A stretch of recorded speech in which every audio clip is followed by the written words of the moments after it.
Good afternoon, everyone. My name is Amy Streit, and I'm the Associate Director of University Advising.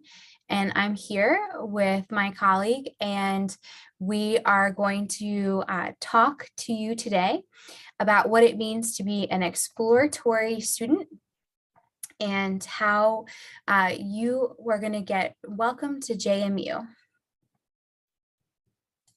Okay, and welcome everyone. And so just remember that you all can use the question and answer feature at the bottom of the screen following the presentation, and feel free to chime in with any questions or concerns you may have at the end of what we're going to present to you today.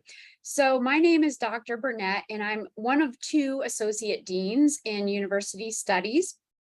And so just to kind of overlay exactly what university studies is, just because a student comes in as no disciplinary major per se, it doesn't mean that you're not on the right path. Ideally, university studies does provide this nice pathway to help students find the major of their choice, of their dreams, essentially. Now, housed in university studies, we have what's called the dean's office. Every college has a dean's office.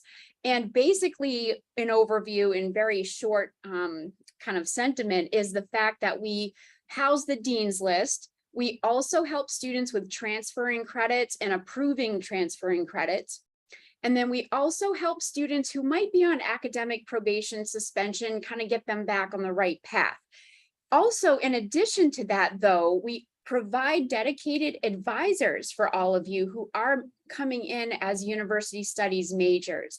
So again, just because you are university studies doesn't mean you don't have the same access to the same types of academic support services, advising as any other major. It's all the same. Another good news point, especially for parents perhaps, would be that there's same outcomes in terms of retention after 2 years, the same retention rates as any other major here at JMU. And this is based on data that has been collected by the university, by the way, as well as the same 4- and 6-year graduation rates as any other major. Now, some of you may be thinking, whoa, what does 6-year graduation rate mean? Essentially, that can be when a student might change their major after selecting another one, or they might take some time off from the university, perhaps maybe a semester for medical leave or some other reason. So that obviously would tack on additional time for those students, but we see the same graduation rates and retention rates for both university studies majors as well as other majors here at JMU. So that's the good news. Thanks, Audrey. What we say for our exploratory students is that when you are undeclared/exploratory, you are taking the time to intentionally explore the different options that JMU has to offer. And so within that, students, you are the largest major here at JMU. About 1 in 8 students who enter JMU are exploratory. That's about 11% of the incoming class of 2026. So you're in fantastic company. So you have until the 3rd week of your sophomore year to declare your major and to select those interests and mindfully explore the different options, the different programs and different opportunities that JMU has to offer you. So you have plenty of time, over a year, and you're not doing this alone. We'll talk to you about all the different resources that JMU has to offer throughout our time together today. And again, we specifically encourage you to explore your interests, your values, and your skills with the aid of your academic advisor and the hopes of you selecting the best fit major and or minor depending on your interest here at JMU.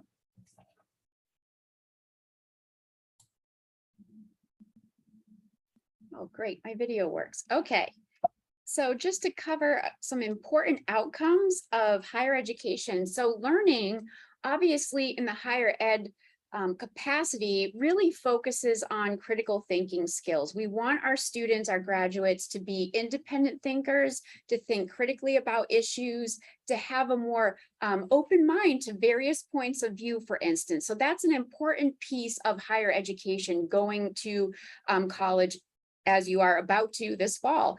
Also, it sets the stage for future success. And this can be both employment, but also other opportunities. For example, if a student decides to join the Peace Corps prior to actually finding a full-time job after graduation, they still have that same important skill set that they acquired while they come here to JMU. And so it also helps students set other goals, even beyond career, maybe some other important facets of earning an extra certificate or some type of extra credential in the future. They're able to do that because they do have that higher education experience and degree.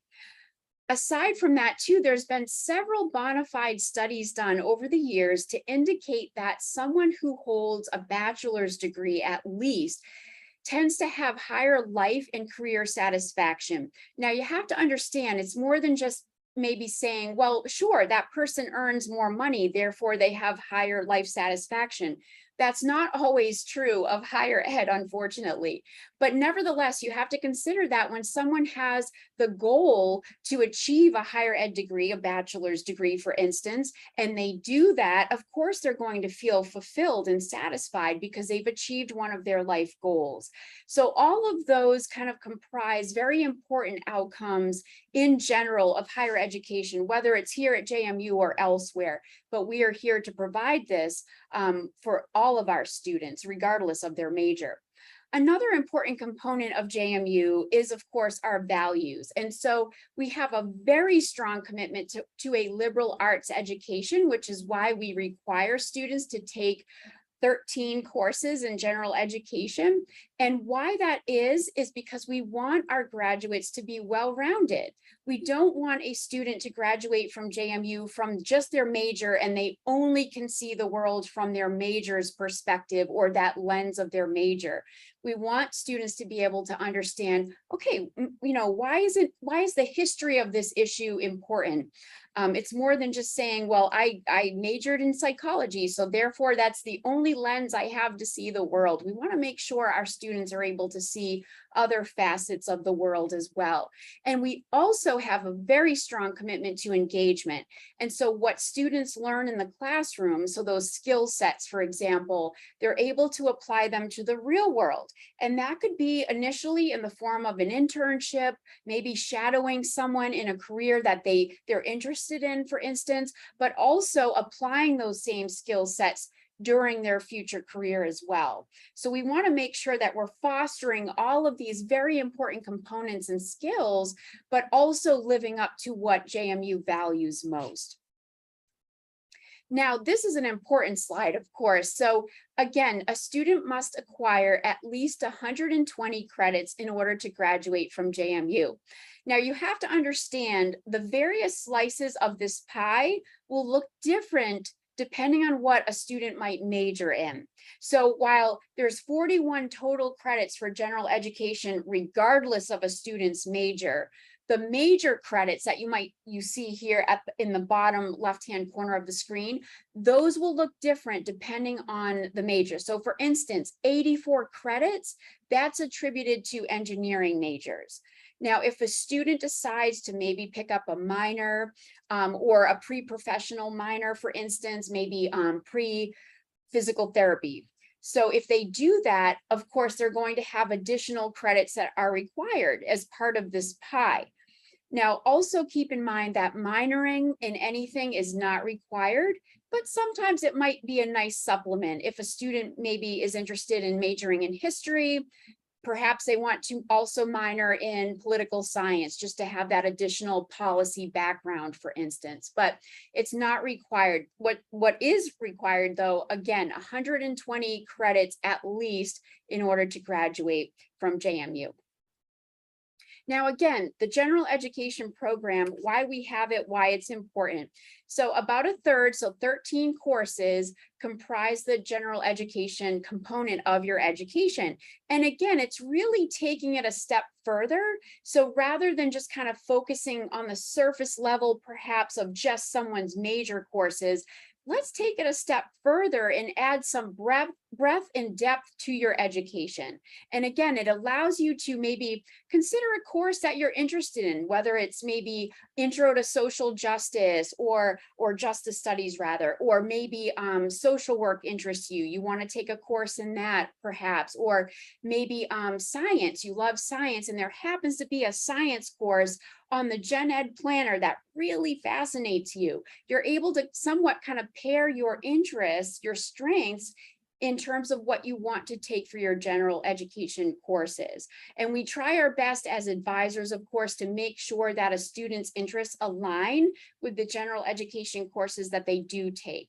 Of course, capacity varies depending on maybe if a department's not able to offer a particular course in a given semester, that might vary slightly, but there's so many options for students to take general education, a variety of courses, which is great. And it also, especially for university studies majors, the Gen Ed program really helps you to perhaps solidify what your major will be. So maybe you take this phenomenal psychology 101 course and it fascinates you. You loved the professor, you loved how they taught. Then you want to pick that up as your major. That introduced you actually to your future major. So kind of consider that as a possibility when you're sitting in your general education courses.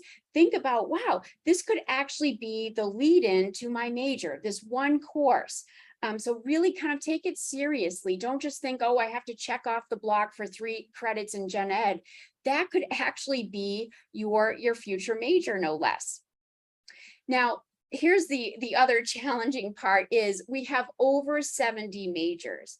That's a huge number to choose from, right? And the more options we're given as humans, the more challenging it is to decide. But over 70 majors, and again, the credit hours per major will differ. So you can't assume that, okay, so psych and maybe history will have the same number of credits required for that major, because that's not actually true. So again, I would highly recommend students to look into majors that interest you, first of all, and then see what their major requirements are. How many credit hours do they in fact require? What courses do they require? Are you able to fit that in with maybe a minor if you're also interested in picking up a minor? And of course, you're able to click on a variety of web links, of course, through Student Success, the Advising Center, etc. But even if you do a simple JMU search bar for majors, that will pull up a listing of majors for you. You can click on each major individually, and it brings you to their homepage. And then you're able to see, okay, do they have a separate advisor for that major? Most majors do. And then you can reach out to that person with other questions that you may have about the major. Are there internships required? Is there a portfolio required before I change my major? All of that is very important information to know before you do decide to major in a particular academic area. So this slide shows just a firsthand smattering of the first half of the 70 majors, just to kind of give you a run. Of course, I'm not going to go through each of these individually because I honestly don't know enough about each one to do them justice. But certainly, like I said, you're able to click on these majors individually or just do a simple search. Go to the JMU homepage, type in, I don't know, education. It will bring you to the School of Education, the College of Education homepage, and then you're able to click on the various programs, degrees that they do offer. So take some time to do this.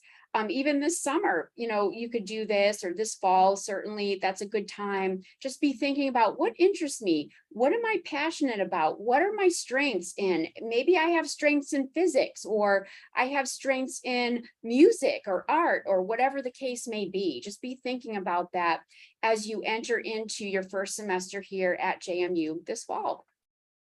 Now, another important component, obviously, also, like I mentioned, is a minor. Now, we have minors, but we also have what's called pre-professional programs. Those are also technically minors. And again, now taking a minor, picking up a minor is not required, but it might be a good supplement depending on what a student's first major is, perhaps. Or let's say maybe a student wants to major in history, but they also want to focus in pre-law. Now, pre-law isn't technically a minor, but you are aligned with an advisor who can kind of help you figure out, okay, what do I need to do well on the to get into law school at some point, maybe a year after graduation, or I want to take some time off. They will work with that student. Or like myself, for instance, I also advise pre-physical therapy students. It's a pre-professional health program. And so a lot of those students, they'll major in health sciences, but their minor is pre-PT, for instance. So it really just depends on the student. But I don't want anyone to feel pressured that, oh gosh, I have to choose from 70 majors, but now I also have to choose one from 100 different minors. A minor is not required, but only kind of that optional pathway if a student's interested. Now, also, you have to understand that most of our majors are considered open majors. So there's no real restriction to those particular majors. However, there are some exceptions, and I would like to highlight those for you today. So obviously, some majors, theater, music, etc., they have an audition. So if a student maybe has never played a day of piano in their lives, right? Maybe not the major for that student, because they will have to have an audition in order to get into that major, or they'll have to do an awful lot of work, right, in order to audition. But I think, again, going back to what I said on the previous slide, the fact that it's really important for all of you to look ahead, be thinking, okay, what does this major require of me? Do I have to audition? Is that something I need to be prepared for? Or let's say in the case of other majors, so the College of Business. So technically, for instance, a student is pre-College of Business until their junior year, because they have this set of prerequisite courses that they have to take first, and then they can get into the major. Of course, they have to maintain a certain GPA, etc. So there's other components to that admissions process as well. So again, making sure that, do I have the proper GPA? Am I, at the good standing cutoff of a 2.0? Do I have the necessary prereq courses in order to apply to College of Business, for instance? Those are all important components to understand well in advance before you decide on a major. And then also other majors have limited enrollment, and for a good reason. So a good example of that would be nursing. Now, you have to understand our nursing program here is extremely competitive, but you have to also understand we have to place our nursing students in local hospitals for their field experience. And we also have to compete with other schools in the area that have a nursing program, and they also have to make sure that their students have the appropriate field experience. So we have to keep our numbers small in terms of the number of students we accept into nursing. So again, I cannot stress enough that just understand, look ahead, see what the requirements are for your particular major that you do want to pursue. Is there a limited enrollment? Is there a cutoff window? Is there a portfolio that might be required? What's required before I actually decide, make that final step to decide, okay, this is the major for me. Coming in as a university studies, you can't graduate as a university studies major, but certainly it's a perfect pathway to help you decide, right? Because not everyone knows what they're going to major in when they do get into college, and rightfully so. So you have to understand, 10 to 15% of students are actually exploratory majors. And also, again, also interesting is, in 2 years, less than half of the cohort of students that you come into JMU this fall with, they'll change their major. They will not graduate with the same major that they came in with. So that gives you a good sense of, just because maybe one of your friends is coming into JMU this fall with you and they're like, oh, I'm majoring in psychology, I got it all figured out for my career. Lo and behold, in 2 years from now, they may very well change their major too. So don't feel that you're the only student with this kind of unknown path. You absolutely have the same resources that any other major has. in terms of advising, you have the Student Success Center, you have access to all of those resources just as any other major. So I can't stress that enough. And not to mention that you're here at JMU, or you're about to be here this fall, right, full time, because you're prepared. We know you're prepared, and that's why we offered you admission. So, and you accepted, right, JMU. So it's very exciting. You're here because you're well prepared to be here. And really, again, kind of start looking into programs, no pressure, but just start looking leisurely even at programs, majors that interest you. What major is the best fit for your personality in terms of what type of job can I get with this major? Does that fit my personality? Does that fit my skill set? Does that fit my life goals, for instance? And then again, utilize your gen ed coursework. So try to think about, okay, am I interested in justice studies? Am I interested in literature, for instance? Maybe I want to teach one day, or I want to become an English professor. Okay, great. Start looking at maybe the English major and say, what do they require for courses? Is there anything extra that I need to look into to pursue to get to that end goal? And always seek help from your advisor. Your advisor is there to support you and to offer you other resources, and even to maybe even recommend you to other people. Maybe say, all right, sit down with your professor because you have this passion for psychology. Maybe ask your professor for your psych course, how did they get to that point in their career? How did they get from their bachelor's degree all the way to teach psychology at the college level, for instance? Or if they practiced in the field at some point, likely they did. So maybe ask them, okay, how did you get into that particular aspect of the field? Your professors are more than willing to share how they got from point A to point B, if that certainly helps you decide on a career path.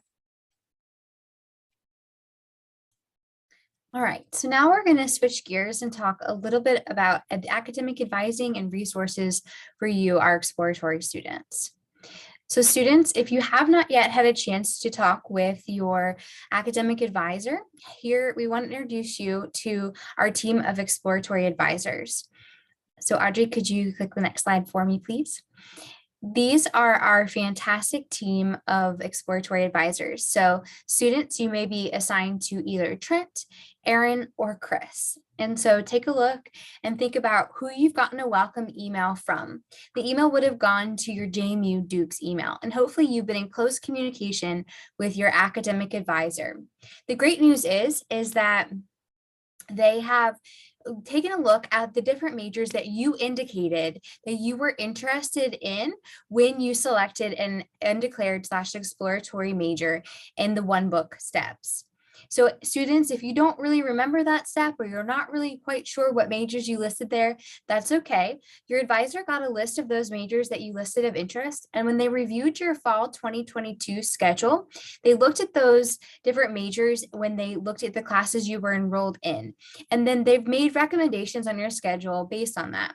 So what we've heard earlier in our presentation is the importance of using your general education coursework and other courses to explore the different courses and majors that are available to you.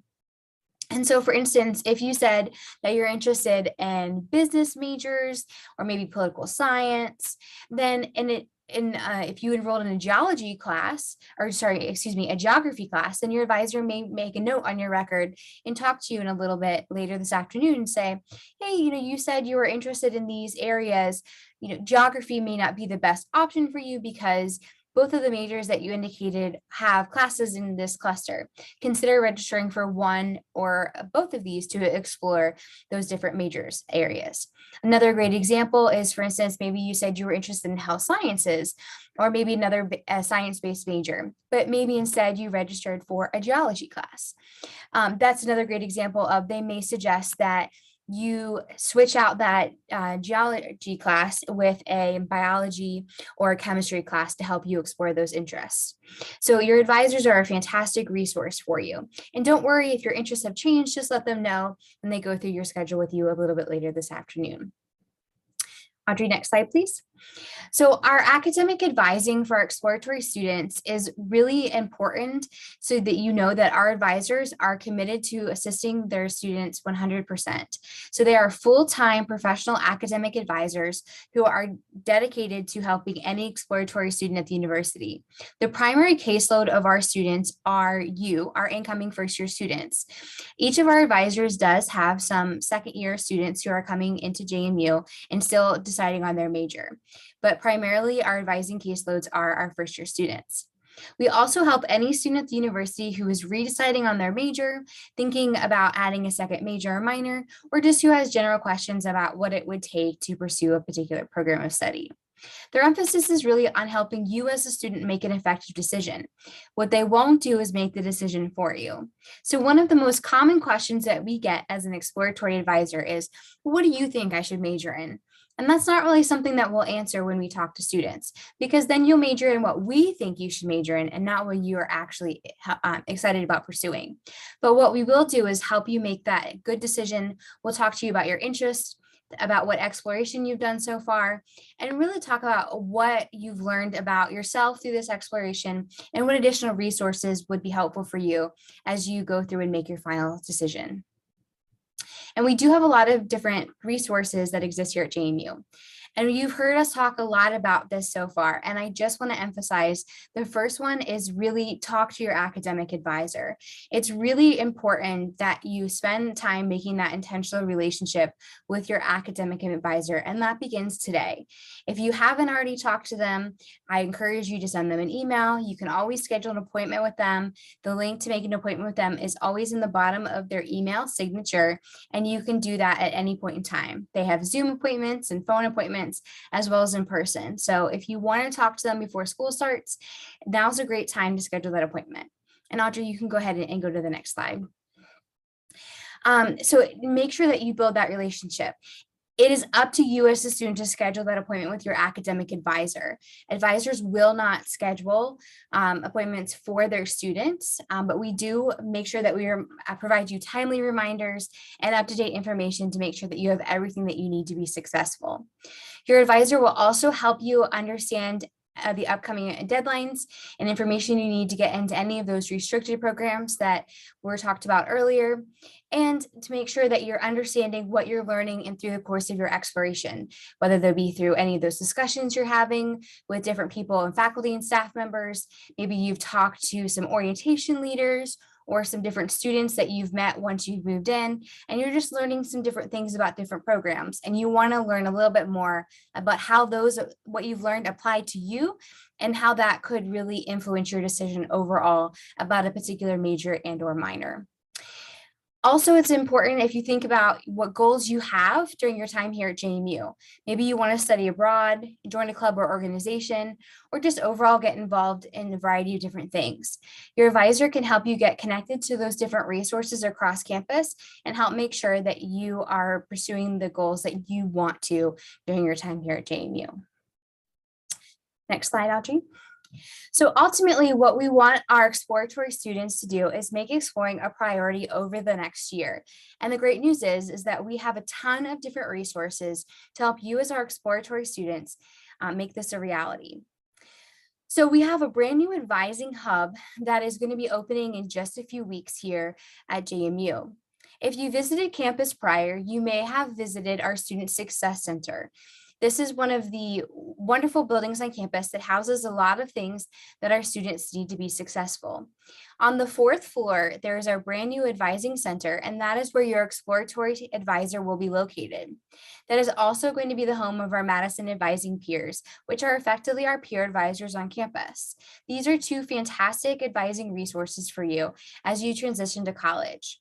So make sure that you stop by and visit us, and make sure that you take note of that location when you need to visit your advisor, because that's where we will be located.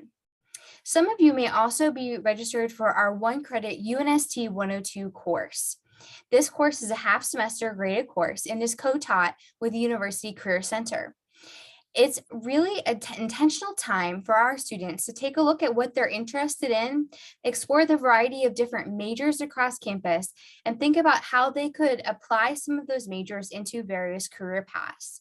What we like to say about UNST 102 is students get out of that class what they put into it. And so if students put the intentional time into the course, they usually come out with either a major decision made or have 2 or 3 top major choices identified. We also have a variety of different resources available for students, including the strong interest inventory, the work values inventory, our focus 2 different assessments that we collaborate with the University Career Center to offer, and many more. So these different assessments can help you as a student learn more about yourself and learn about how yourself, your different passions, your different interests, and the different things that you value connect to different majors and different career paths that you might pursue later on. These assessments are available once you begin your time here at JMU. All of our exploratory advisors are strong interest inventory certified, and that would be a great opportunity for you if that's of interest. It is important to note that that inventory is over 275 questions, and so it's going to be really important that you are committed to taking that assessment and working through to understand what the results mean in conjunction with your advisor in the fall. We also have a completely online decision-making 101 site that you can navigate through even now to understand what the process looks like to select a major and to understand what it means to actually look at the different majors, what it looks like to make an effective decision, and ultimately how to narrow down your options in terms of what to pursue. We also have a variety of different events on campus. The primary one that I want to highlight is called the Majors and Minors Fair, which will take place on October 6th. This event is a great place for students to come together and to learn about the different majors that exist on campus. Representatives from majors across campus, and this year we're inviting different minors across campus, will be together, and you can reach out to these individuals and ask any questions you have. They'll all be together in one room so you can get all your questions answered in one time and place. So students plan to attend. You'll be getting lots more information from your academic advisor about this great event. It would be remiss of me not to mention these next two really important websites. The first of which is the Career Guide to JMU Majors. This resource is put on by the University Career Center, and it's a really great opportunity for students to be able to learn a little bit about a major of interest, but also to see what common careers you can follow after you graduate with this particular major. Oftentimes students say, well, that's a nice list, but what can I actually do with this major? And so what the University Career Center has done is they actually have career outcomes information for the past year's graduates. And so you can actually see what past JMU students are actually doing with their major of study. And so that's a fantastic resource. If you come to JMU recently, you've seen our fantastic billboards that highlight that JMU is one of the #1 colleges in Virginia for getting a job. We're very proud of that and take that very seriously. The second website is the undergraduate majors website. This is a fantastic resource for understanding the different admissions requirements that students will have to fulfill when they are pursuing or looking at different majors of interest. Again, it gives you a brief overview of the program of study that you're interested in, and then it also gives you the admissions requirements. So that's really helpful for students who are considering a couple different programs and want to understand what they would need to do in order to declare that program. Audrey, next slide, please. All right, everyone. So we're going to play a game, and it's called Guess That CEO's Major. So I don't know if you're sitting there with your students and family members, but whoever's around you, I want you to kind of guess as we go through this list what the CEO of this company's undergraduate majors was. So don't cheat by Googling and trying to game the system to guess what these individuals' major was. So first we have David Solomon from Goldman Sachs. Take a second and kind of just think about what is the most common major you might think about for David Solomon for their undergraduate major. Got an idea? Okay, well, if you guessed history, then you're right. And next we have Gail Bordeaux from Anthem. Take a couple seconds and kind of guess what you think that they pursued as their undergraduate major when they were in college.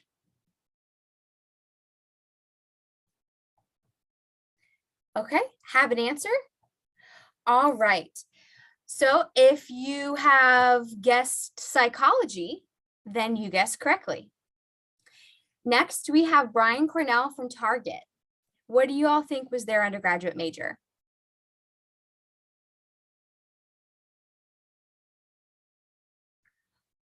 Well, you may have guessed it, but you probably didn't. This individual pursued political science in undergraduate. Next, we have Tim Cook from Apple. This one's a little bit more spot on. So take a couple seconds and think about what the most common or what was Tim Cook's undergraduate major. Well, most people get fairly close with this one, but I haven't heard anyone guess it right away, and that's industrial engineering. So kudos if you got that one right. Next, we have Ross Brewer from Walgreens. What do you all think for Ross Brewer?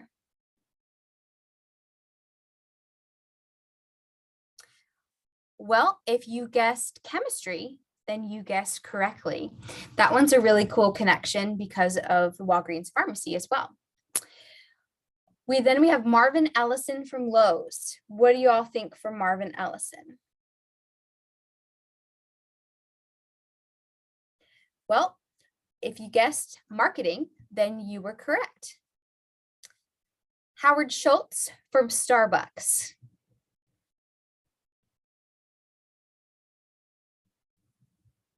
If you're sensing a trend that these may not be exactly what you imagined, then you're probably pretty correct. But if you guessed communications, then you were correct for this one. Our next individual is Susan Wojcicki from YouTube. This individual actually has 2 undergraduate majors.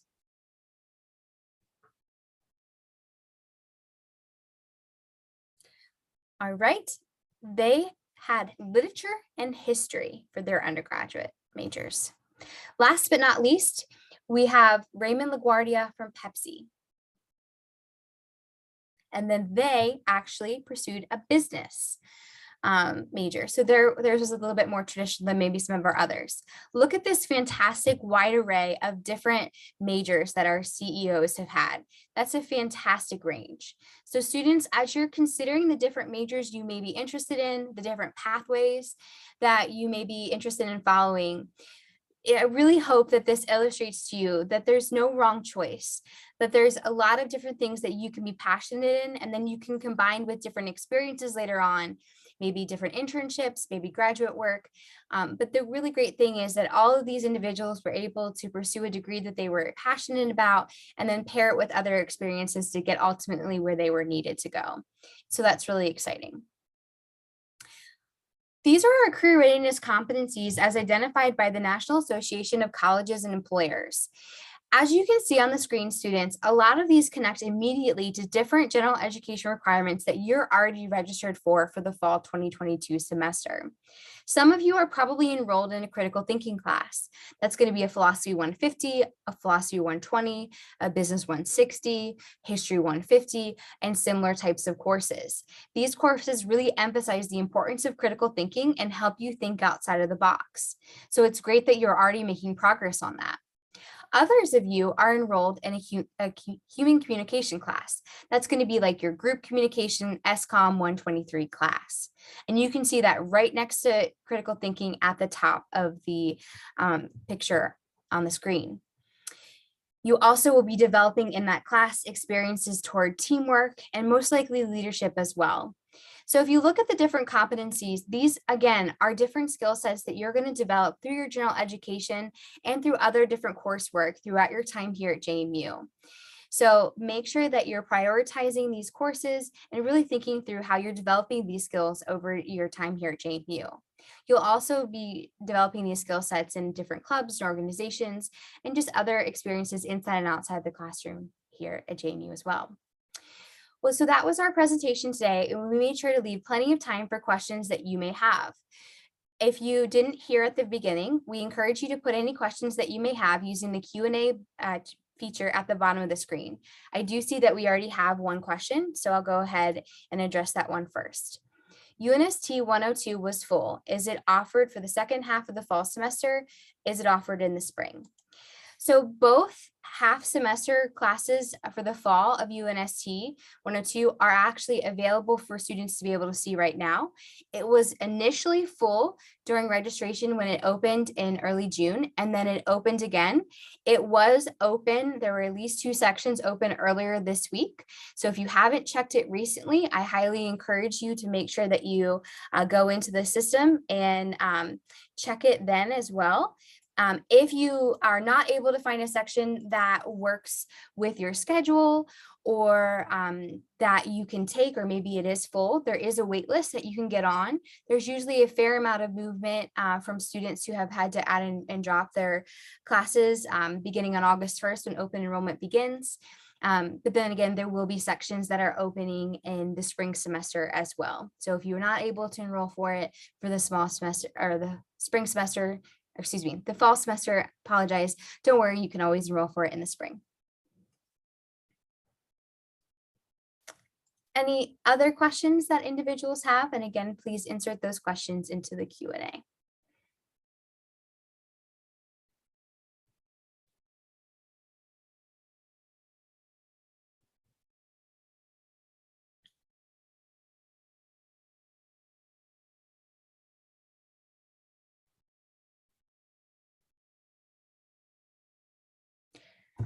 Well, while we're waiting for additional people to ask questions, I know a question that I've gotten almost every single session earlier during summer springboard is, well, what happens if a class that I wanted to use was restricted and I couldn't enroll for it earlier during registration?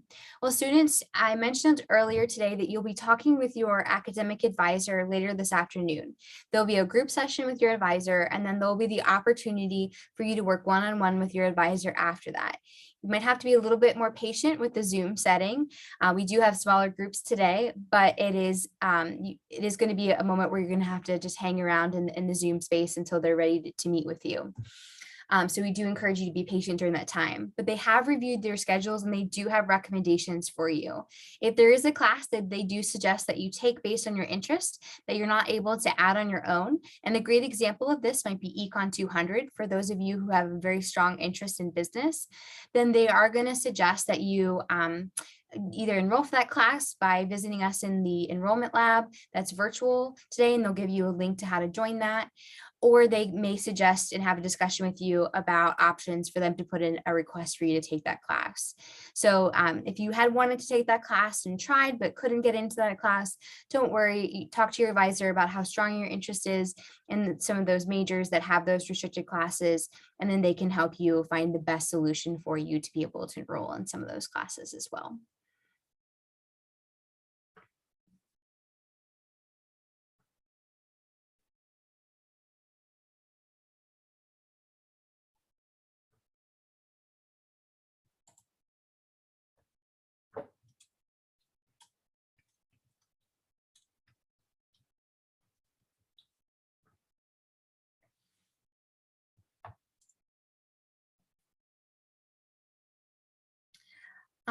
Where do you find your Jack card number if you are not at an in-person orientation?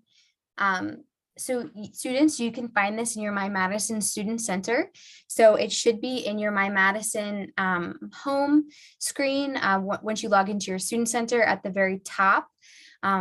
If you can't find it there, the other really easy place to find it is once you get into your Student Center, you can always download your unofficial transcript, and it will be at the very top of your unofficial transcript.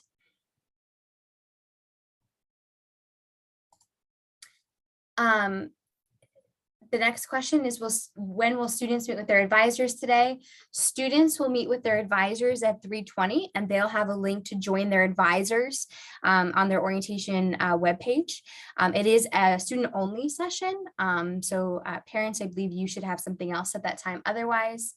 I think the 1:30 to 2:20 session, that's academic success, is for parents and family members. And then students have a peer discussion with their OPAs next, and the links to join those should be on your webpage as well.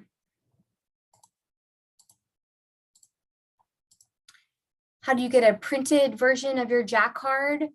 Students, when you move in, because you attended virtually, you'll get your Jack card once you move in on campus that day.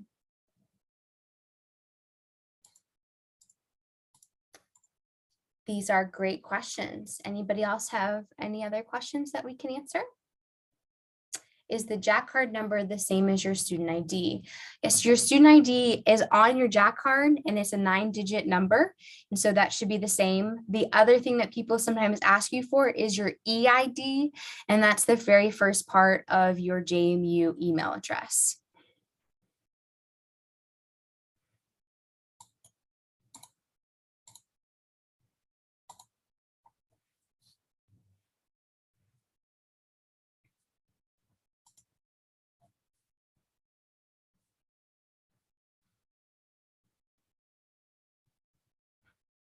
Audrey, are there any other common questions that you've heard from our sessions together that you think that they would be benefit from knowing? I'm trying to recall. I know that a lot of times students and parents are maybe interested in, what textbooks should I buy, or how do I go about finding out which books are required for my courses? And that is actually through, I believe, Amy, right? They can get that information through My Madison when they look at their schedule, and then there's a link to the bookstore and all of that. So they can either purchase, maybe an e-copy of the book or a hard copy. But I would definitely make sure that you need the book for the course, because sometimes courses, it might be just kind of supplemental reading if it's not required. So there's so many different, I guess, preferences by professors of courses, but it's smart to be looking at that information ahead of time. Yeah, and that's a really great point. A lot of times it's so tempting, your schedule looks like it's good. Maybe there's one more class you want to add, but everything else feels okay. So you get really tempted to go ahead and get those books. But maybe that last class is going to make you have to adjust one more class. So please note that, as was kind of mentioned a little bit ago, not all professors that teach the same class have the same books. And so if you have to adjust a section of SCOM 123 that you're in, then you may have a different book. And so wait until your schedule is 100% finalized. As was mentioned, you can use my Madison system to access the specific class numbers that you're in and the class sections that you're in, and it will link to the JMU bookstore so you can see the books that were identified. Certainly, they're a great resource to purchase your books, but you don't have to purchase your books, as mentioned that from Audrey on that. But again, just wait until your schedule is 100% finalized before purchasing those books. And you can always chat with your professor to make sure. I think that's a great piece of advice, because that's correct. Not all professors will need every single book that they recommend. Maybe some of them are recommended reading versus required. And so that's a nuance that maybe they will go over to once they send their syllabus out. Any last questions? I think we have about 2 more minutes before our session is done.